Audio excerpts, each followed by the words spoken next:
할렐루야. 시편 65편은 너무나 귀한 감사 찬양시입니다. 여러분, 시편에는 약 30편의 감사 예배시가 있습니다. 예배를 드릴 때 그 감사시를 낭송하는 건데 그게 한 30편이 됩니다. 그런데 그 중에 하나가 바로 오늘 65편입니다. 그런데 감사할 것이 참 많은데 오늘 65편의 제목은 이렇습니다. 골짜기마다 덮는 은혜. 할렐루야. 따라 하십시다. 골짜기마다 덮는 은혜. 나는 결론부터 말씀드립니다. 여러분, 인생의 골짜기마다, 여러분의 가정의 골짜기마다, 그 어떤 골짜기마다 하나님의 축복으로 덮게 되시기를 주의 이름으로 축원합니다. 그런데 오늘 5절 말씀에 어떤 사람이 그렇게 큰 은총을 받느냐? 바로 오늘 성경 우리가 5절 말씀 읽었어요. 주를 바라보고 4절 말씀 읽었어요. 주께서 택하시고 가까이 하시고 살게 하신 사람이 복이 있다고 그랬어요. 그 사람이 어떤 은혜를 받느냐? 하나님께서 가까이 하시고 택하시고 살게 하는 사람이 어떤 은혜를 받느냐? 바로 골짜기마다 하나님의 은혜로, 하나님의 축복으로, 하나님의 역사로, 하나님의 능력으로 다 덮게 된다는 거예요. 그런데 골짜기는 뭘 뜻합니까? 고난을 뜻해요. 여러분, 골짜기가 깊으면 산도 깊고 산도 높다고 그랬어요. 그런데 바로 시편에도 23편에도 죽음의 골짜기라고 표현하고 있는데, 고난과 아픔과 걱정을 만났을 때 우리는 인생의 골짜기를 만났다. 골짜기는 험하고, 골짜기는 산으로 가는, 정상으로 가는 과정이고, 골짜기는 음습하고, 또 골짜기가 오래되면은 겨울에도 태양이 잘 머물지 않아서 더 춥고, 그러니까 고난과 아픔을 뜻하는 거예요. 그런데 놀랍게도 그 고난과 아픔 중에서도 하나님께서 축복으로 덮어주신다는 거예요. 여러분, 지금 인생의 골짜기를 만나고 있습니까? 기억하시기 바랍니다. 하나님께서 그 골짜기마다 축복으로 덮어주십니다. 은혜로 덮어주십니다. 기적으로 덮어주십니다. 영광으로 덮어주실 줄로 믿습니다. 다윗은 오늘 시편에서 굉장히 중요한 세 가지를 얘기합니다. 어쩌면 이 세 가지가 우리 인생에서 가장 기본적인 하나님의 은혜를 얘기하고 있는 세 가지인지도 모르겠어요. 그런데 그 세 가지가 뭐냐? 첫째는 하나님이 선민, 택하신 은혜.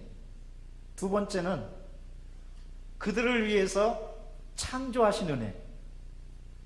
택하신 하나님이라면 두 번째는 만물을 창조하시고 우리에게 주신 하나님.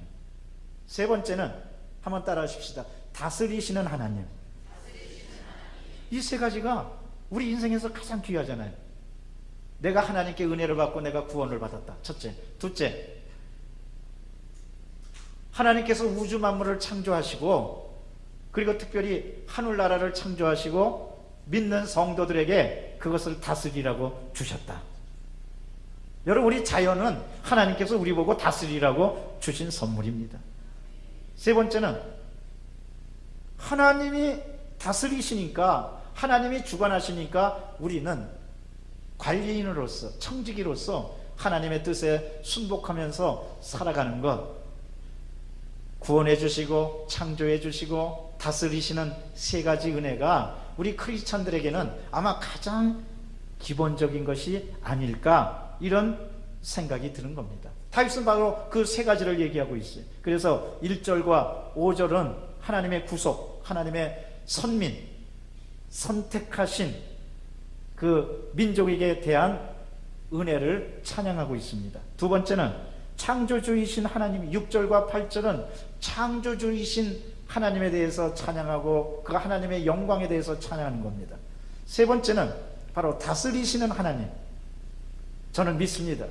그 다스리시는 하나님은 9절과 13절인데 그 하나님께서 우리의 가정을 다스리시고 국가를 다스리시고 우리 인생을 다스리시고 내 삶을 다스리시고, 그러니까 여러분, 하나님이 모든 걸 다스리는 왕의 왕, 주권을 다 갖고 계신 분이니까 우리는 그 앞에서 순복할 수밖에 없는 겁니다. 순종할 수밖에 없는 겁니다. 이것이 인생의 가장 중요한 세 가지인 겁니다.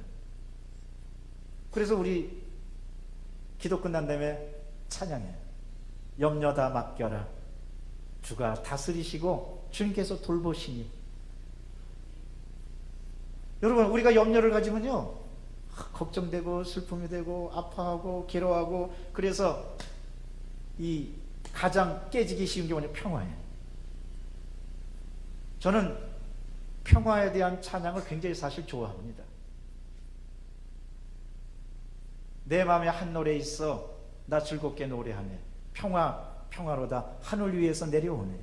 얼마나 귀한, 요즘 그런데 이 세상에서 정말 메말라버리고 없어지는 게 평화니까 여러분, 주님께서 주시는 평화를 많이 찬양하시기를 바랍니다.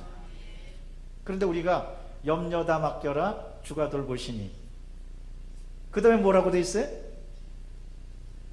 우리 찬양하면서도 잊어버리셨나? 주는 평화. 누구의 평화요? 우리의 평화. 가슴에 손 얹고 따라 하시겠습니다. 주는 평화. 김상길의 평화. 김상길의 평화. 여러분, 주님께 항상 역사하시고 인도하시면 우리 마음에 염려가 사라지고 주님께서 주시는 평화로 가득 차게 될 겁니다. 이것이 골짜기마다 덮는 은혜입니다. 나는 믿습니다. 여러분, 골짜기마다, 여러분의 인생의 골짜기마다 하나님의 은혜, 하나님의 평화가 덮게 되시기를 주의 이름으로 축원합니다.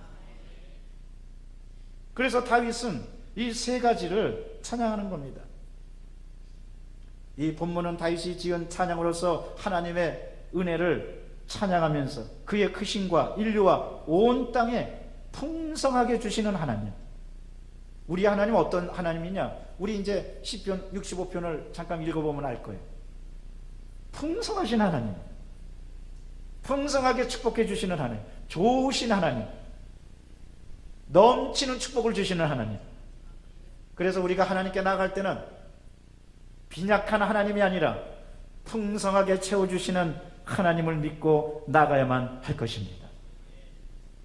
그러면 하나님께서 우리를 받아주시고 풍성한 은혜로 채워주시는 겁니다. 예레미야 23장 24절에 보면 하나님이 이렇게 말씀하십니다. 나는 천지에 충만하지 아니하냐. 여러분, 하나님은 없는 데가 없습니다. 저 하늘나라에서부터 땅끝까지 이르러서 하나님이 못 미치는 것이 없습니다. 하나님은 천지에 충만하신 분, 천지에 충만하신 하나님께서 우리에게 풍성한 복을 주실 줄로 믿습니다. 다윗은 여기에서 만군의 주 야훼를 찬양하고, 또 하나님은 우리의 구속자시여 창조주시여 다스리는 주권자이심을 분명히 세 가지를 찬양하고 있습니다. 따라서 저는 이제 본문의 말씀을 세 가지로 나눠서 함께 은혜를 나누고자 합니다. 먼저 1절과 5절 말씀입니다. 하나님이여, 찬송이 시온에서 주를 기다리오며 사람이 소원을 주께 이행하리이다.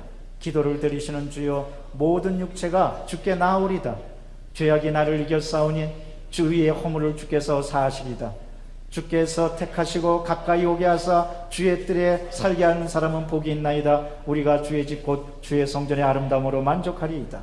우리 구원의 하나님이시여, 땅의 모든 끝과 먼 바다에 있는 자가 의지할 주께서 의를 따라 어미하신 일로 우리에게 응답하시리이다.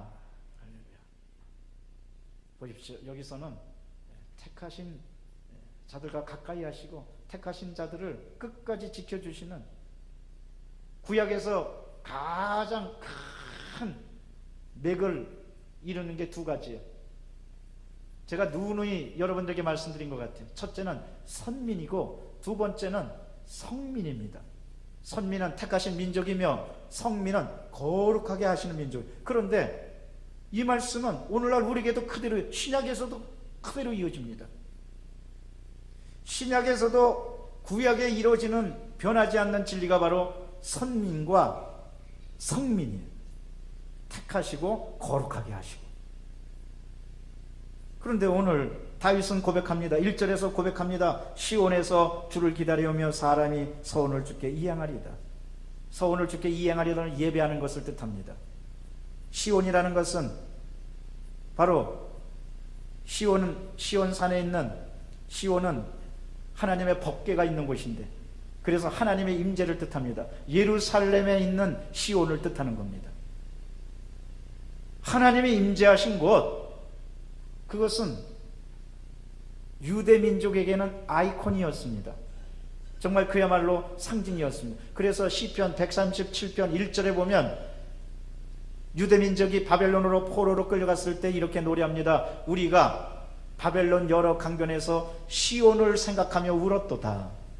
시온은 바로 이스라엘이었어요. 시온은 바로 선택받은 사람이 거할 곳을 상징하는 곳이었습니다.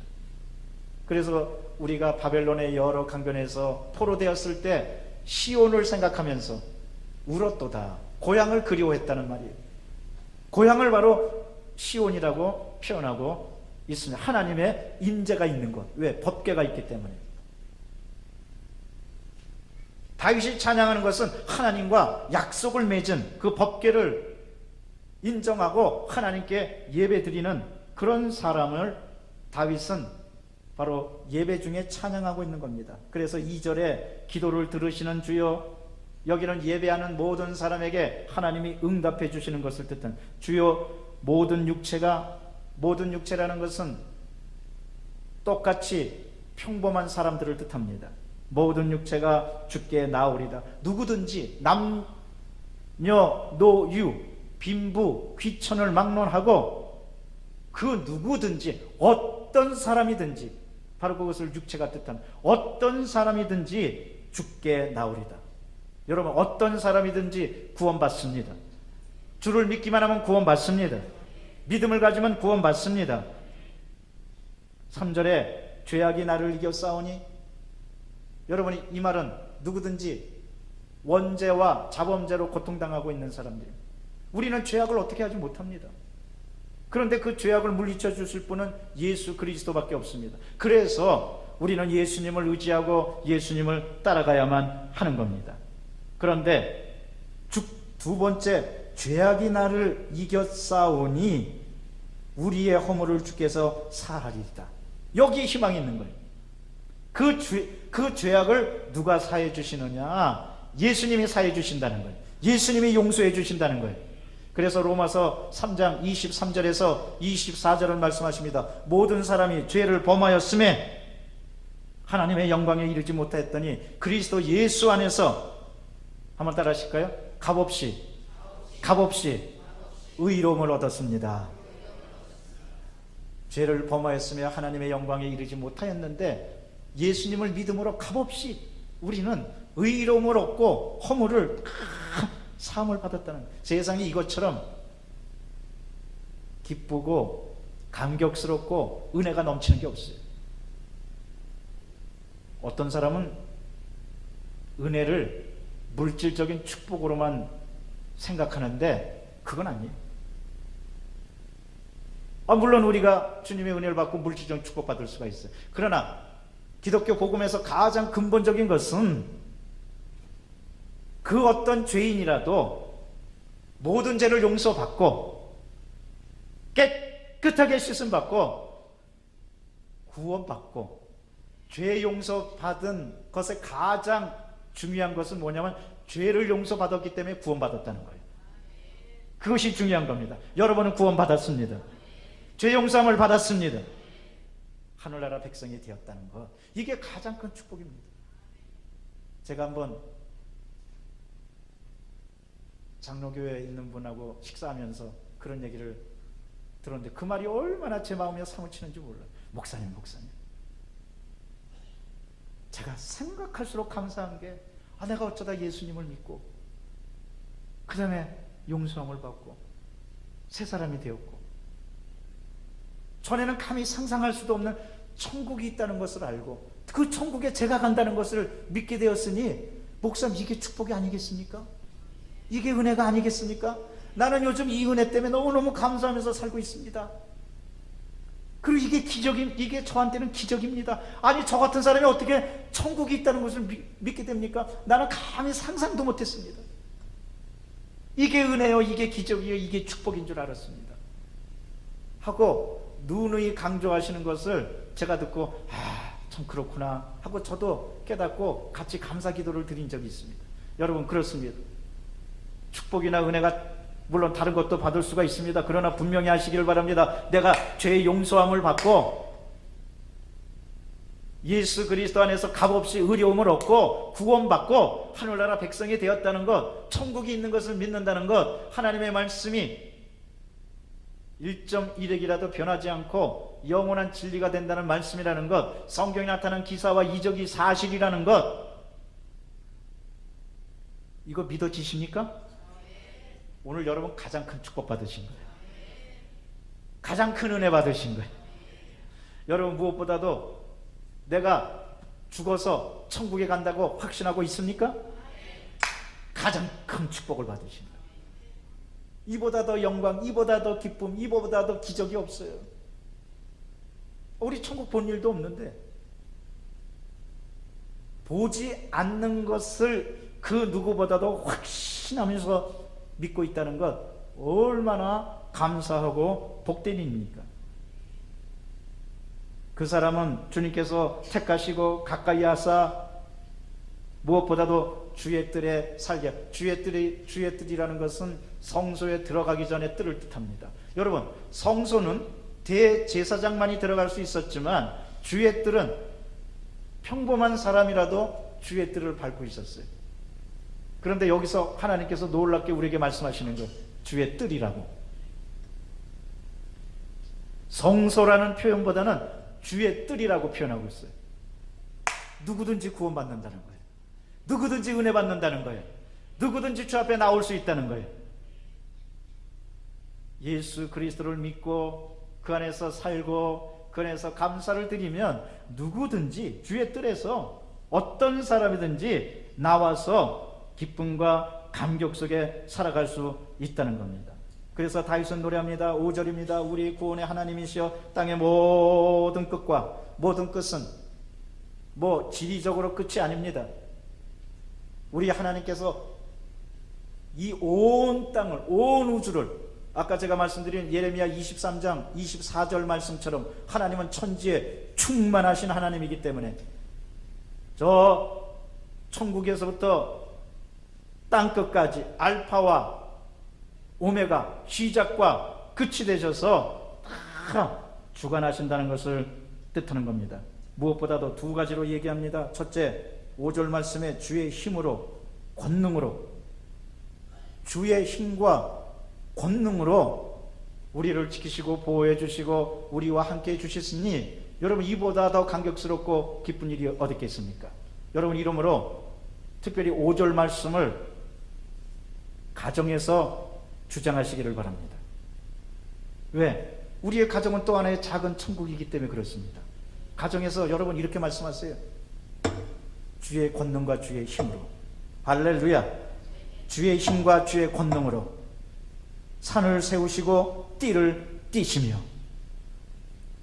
높은 은혜 중심을 딱 잡아주시고 띠를 띠시며 그것을 딱 띠로서 딱 묶어주셔서 믿음이 강하여져서 외부에서 공격하지 못하고 외부에서 우리를 해하지 못하고, 그러므로 여러분 가정에서도 이렇게 기도하시길 바랍니다. 주여, 주의 힘으로 우리 가정에 산을 세우시며, 할렐루야, 주님의 힘으로 축복의 산을 세워주시고, 두 번째로 권능이라는 것은 또 성령의 역사를 뜻합니다. 주님의 성령의 역사로 믿음의 띠를 탁, 자동차 타더라도 안전띠를 매야지 좋은 것처럼 여러분 성령의 권능으로 믿음의 띠를 딱 갖추고 있으면 우리의 가정은 축복받은 가정, 믿음의 명가며 축복의 명가가 될 줄로 믿습니다. 주님의 힘과 주님의 권능이 역사해야지만 살아나는 겁니다. 우리 지금 대한민국도 마찬가지예요. 오늘 이제 지방선거 치렀는데, 여러분, 그 어떤 사람이라도 우리 대한민국에 하나님께서 세워주시는 시온의 축복의 산이 딱 들어서 있고, 구원의 산이 딱 들어서 있고, 은혜의 산이 딱 들어서 있고, 두 번째는 주님의 권능으로 믿음의 띠를 서로가 딱 띄고 있으면 북한에서도 쳐들어오지 못할 줄로 믿습니다. 대한민국이도 이 지구상에서 하나님의 은혜 가운데 제사장의 국가로 우뚝 세워지게 될 줄로 믿습니다. 바로 1절과 5절은 그렇게 해서 선민, 하나님께서 택하신 백성이 받아 누리는 축복에 대해서 얘기하고 있는 겁니다. 그 다음에 두 번째로 6절과 8절입니다. 6절과 8절은 바로 창조주이신 하나님, 하나님이 어떻게 창조하셨는가, 그것을 얘기합니다. 우리 다 같이 봉독합니다. 주는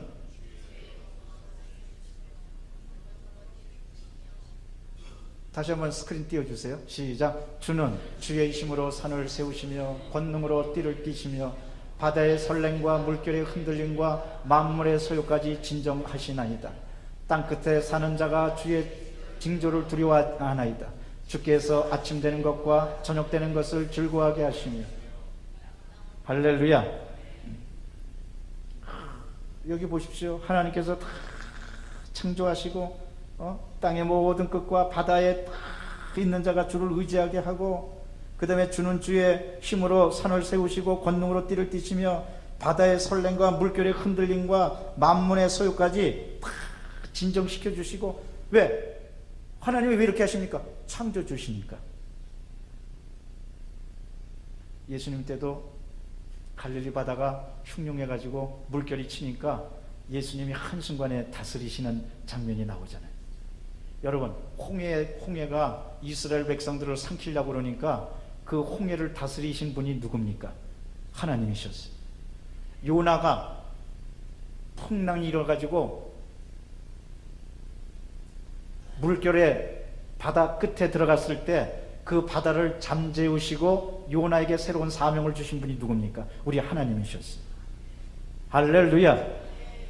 사도 바울이 로마로 가기 바로 직전에 유라굴라라는 큰 태풍을 만났는데 그 태풍을 잠재우시고 그 배에 탄 사람까지 다 구원해 주시는 역사를 베풀어 주신 분이 누구십니까? 우리의 하나님이십니다. 하나님은 바로 만물을 다스리고 만물을 창조하시고 다스리는 것을, 창조주이신 것을 분명히 알게 하시는 겁니다. 그뿐입니까? 땅끝에 사는 자가 주의 징조를 두려워하고 주께서 아침이 되는 것과 저녁이 되는 것을 다 주관하신다고 그랬어요. 여러분, 우리 하나님께서는 주관하시지 않는 것이 하나도 없습니다. 다 주관하시고 다 함께 해주시고 인도해 주시는 겁니다. 이러므로 어떠한 상황에 있든지 여러분 이것을 고백하시기를 바랍니다. 특별히 고난의 풍랑이 일고 또 걱정의 물결이 노할 때, 주님, 시편 65편에서 말씀하시지 않았습니까? 주님이 바다의 설렘과 물결의 7절 말씀에 흔들리는 것을 주님 이 바로 잠잠케 하여 주시옵소서.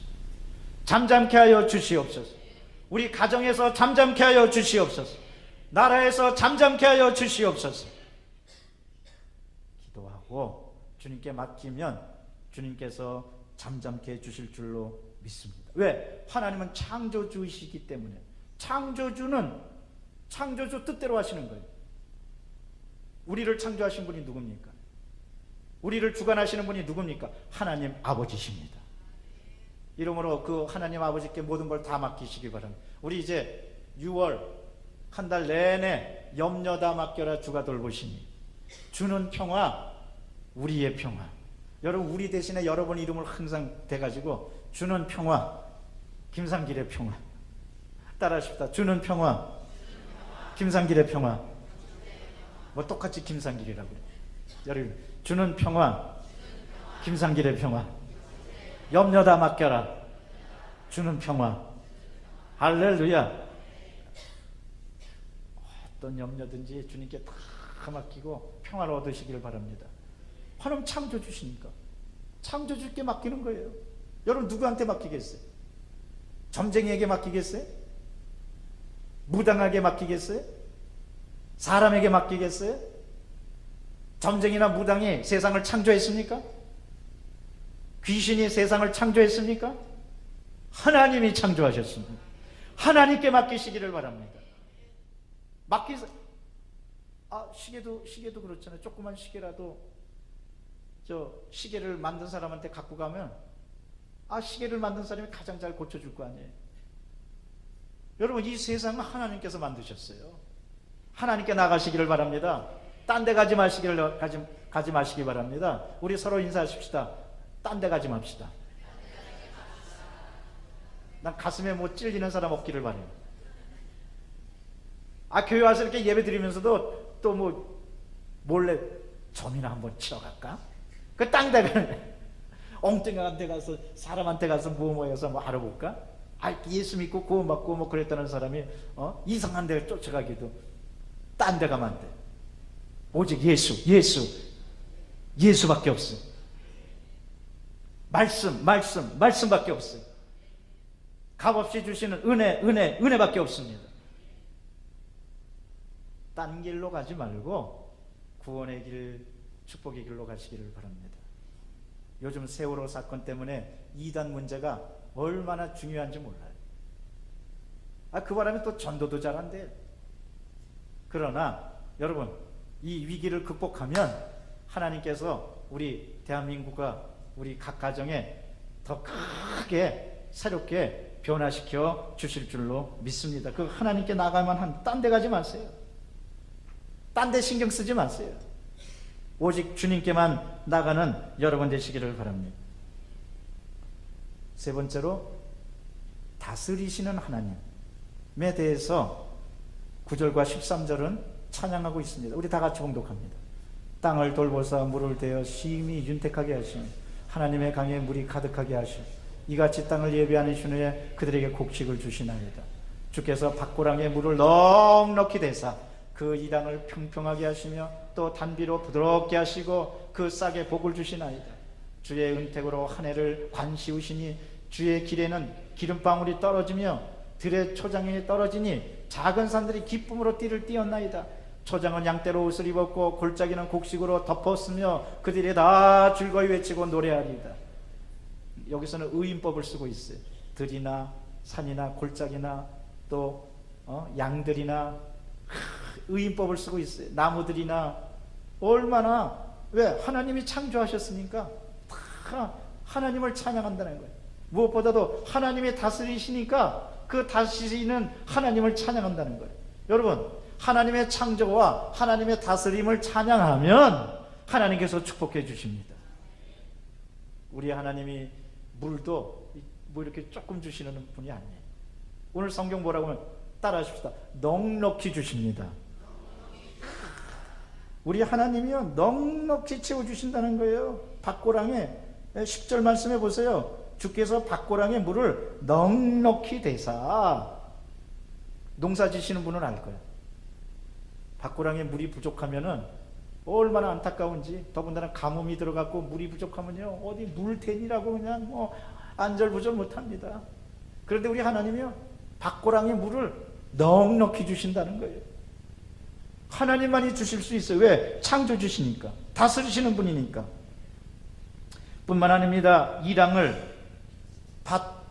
그 이랑을 평평하게 하셔서 또 단비로 부드럽게 하시고 싹에 복을 주셔서, 소산물이니까. 나는요, 여러분의 가정과 여러분의 앞날과 여러분의 모든 것이 이런 축복 받으시기를 바랍니다.